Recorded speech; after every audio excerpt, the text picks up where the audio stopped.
தமிழ் மொழி காத்த தலைவனையா,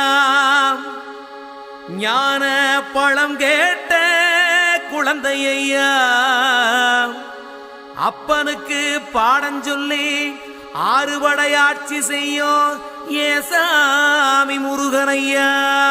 வெற்றிவேல் முருகனுக்கு